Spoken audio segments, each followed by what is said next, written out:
Bismillahirrahmanirrahim. Assalamualaikum warahmatullahi wabarakatuh. Rabbi shrah li sadri wa yassir li amri wahlul 'uqdatam min lisani yafqahu qawli. Selamat pagi semuanya. Apa kabar? Semoga kita selalu dalam lindungan Allah Subhanahu wa taala dan diberikan kesehatan jasmani dan rohani serta diberikan kemudahan dalam menjalankan ibadah puasa. Baiklah, pada kesempatan hari ini perkenalkan, nama saya Nada Nabila Zahra. Di sini saya akan menjelaskan tentang media pembelajaran yang telah saya buat, yaitu media pembelajaran untuk jenjang TK dalam mengenalkan nama-nama bulan dalam Hijriah. Nah, di sini saya menggunakan media visual 3 dimensi yang divisualisasikan dengan bentuk kartu seperti ini yang saya beri gagang.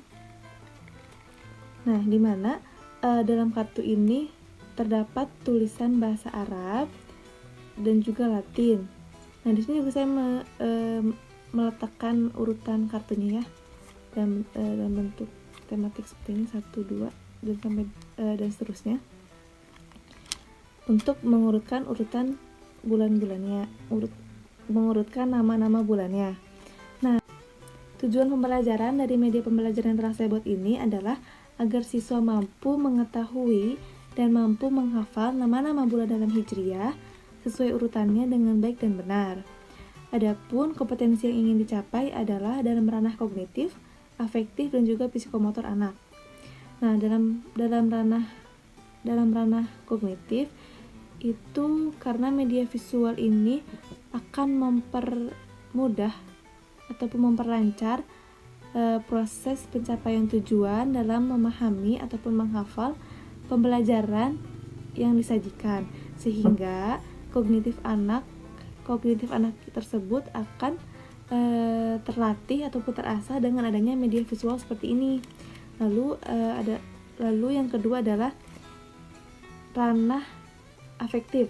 Ranah afektif anak itu dapat dilihat dari antusiasme ataupun minat anak dalam mengikuti proses pembelajaran yang ada. Nah, dapat dilihat juga di situ kita dapat menilai apakah media pembelajaran kita ini berhasil atau tidak, berhasil menarik perhatian mereka atau tidak. Lalu yang ketiga itu adalah ranah psikomotor. Ranah psikomotor anak ini nantinya anak akan diminta untuk menyanyikan lagu dan mengikuti tepuk tangan yang mengiringi lagu tersebut dan melakukan gerakan-gerakan yang nantinya akan mempermudah mereka dalam mengingat ataupun menghafal pembelajaran yang ada. Nah, adapun kelebihan dari media yang telah saya buat ini, yang pertama adalah media pembelajaran yang menggunakan media visual itu akan lebih menarik perhatian dan juga minat siswa dalam mengikuti pembelajaran di kelas. Jadi kita sebagai guru harus memiliki kreativitas untuk membuat media visual yang menarik untuk anak, mau itu bersifat 2 dimensi ataupun 3 dimensi yang sekiranya cocok untuk usia anak TK. Lalu yang kedua, untuk bahan-bahan pembuatan media visual ini relatif mudah dan bahan-bahannya pun dapat kita temukan di mana saja. Nah, lalu untuk masalah biayanya, dalam pembuatan media ini relatif murah, terjangkau lah gitu ya. Lalu yang ketiga adalah dapat membantu anak untuk berinteraksi dengan lingkungannya. Yang keempat adalah membantu anak untuk mempermudah dalam proses menghafal dan juga memahami pembelajaran. Lalu yang kelima, media yang saya buat ini dapat digunakan juga sebagai sarana untuk belajar sambil bermain dengan membagi beberapa kelompok kecil. Kekurangannya adalah yang pertama, media visual ini hanya dapat digunakan untuk proses belajar individu ataupun kelompok-kelompok kecil karena keterbatasan visual yang disajikan. Dikhawatirkan jika media ini diterapkan untuk kelompok-kelompok besar ataupun massal, dikhawatirkan materi yang disajikan tidak dapat tersampaikan secara maksimal. Lalu yang kedua adalah kurang praktis. Media yang saya buat ini kurang praktis dan sedikit membuang waktu. Saya membuat media ini kurang lebih 2 sampai 4 jam seharian mungkin seharian. Jadi ya kalau misalnya emang kalian ingin menggunakan media ini, diusahakan sehari sebelum mengajar kalian sudah membuat media ini. Tuh. Adapun metode yang saya gunakan untuk mengaplikasikan media yang telah saya buat ini adalah dengan metode belajar sambil bernyanyi. Nah, adapun tahapan-tahapannya, saya membaginya menjadi 3. Yang pertama, guru mengorientasikan atau mengenalkan lagu yang akan dinyanyikan bersama dan memberikan contoh bagaimana seharusnya lagu itu dinyanyikan. Lalu memberikan arahan bagaimana gerakan ataupun tepuk tangan yang nantinya akan mengiringi lagu tersebut. Saya berikan contoh untuk lagu materi tentang nama-nama bulan Hijriah. Tapi sebelumnya mohon maaf jika suara saya fals ataupun tidak enak didengar. Ada 12 bulan, namanya bulan Hijriah. Ayo kita hafalkan agar mendapat berkah. 1. Muharram bulan yang mulia. 2. Safar, ayo perbanyak ibadah. 3. Rabiul Awal, saat Rasul lahir ke bumi. Yuk kita hafalkan, yuk kita ingat, ini bulan Hijriah. Yuk kita hafalkan, yuk kita ingat, agar mendapat berkah.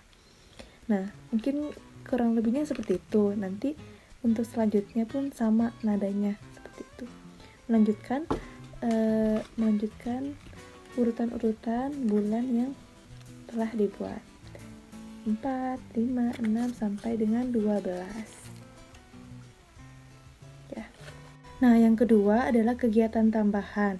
Kegiatan tambahan ini adalah ketika guru meminta anak-anaknya untuk mendramatisasikan lagu dengan cara melakukan gerakan yang ada dalam lirik lagu tersebut. Misalnya kan tadi ada lirik lagu tentang yang contoh ya. 1. Muharram bulan yang mulia. 2. Safar, ayo perbanyak ibadah. 3. Rabiul Awal, saat Rasul lahir ke bumi. Nah, gerakan-gerakan tadi itu tuh yang disebut untuk mendramatisasikan. Jadi biar kognitif anak tuh menyerap gitu. Oh, ini ketika bulan Muharram tuh adalah Muharram pada bulan yang mulia. Lalu Safar itu adalah bulan yang baik untuk ibadah gitu kan. Lalu ketiga adalah ketika bulan Muharram adalah ketika Nabi Muhammad lahir gitu. Lalu yang ketiga ini adalah tentang kegiatan pengembangan. Kegiatan pengembangan ini guru membantu anak mengenal nada-nada tinggi ataupun rendah di dalam menyanyikan lagu. Jadi itu sebenarnya kayak buat pengetahuan tambahan aja gitu. Nah, yang terakhir adalah kegiatan penilaian ataupun evaluasi. Nah, pada tahapan ini guru meminta beberapa siswa ataupun beberapa anak untuk maju ke depan untuk menyanyikan ulang atau menghafal materi yang telah disampaikan. Apakah mereka menguasai atau tidak, dan dengan cara ini pun sang guru dapat melatih keberanian anak dalam segi mental gitu, dalam segi mentalnya. Nah setelah mereka maju ke depan, otomatis kan mereka menghafal dan kita dapat melihat apakah mereka dapat menguasai pelajaran yang telah kita ajarkan atau tidak. Nah, dari situ kita dapat menilai apakah media pembelajaran yang telah kita buat ini berhasil atau tidak dan efektif atau tidak untuk pembelajaran yang model seperti ini gitu. Nah, mungkin cukup sekian penjelasan dari media pembelajaran yang telah saya buat. Kurang lebihnya mohon maaf. Billahi taufiq wal hidayah. Wassalamualaikum warahmatullahi wabarakatuh.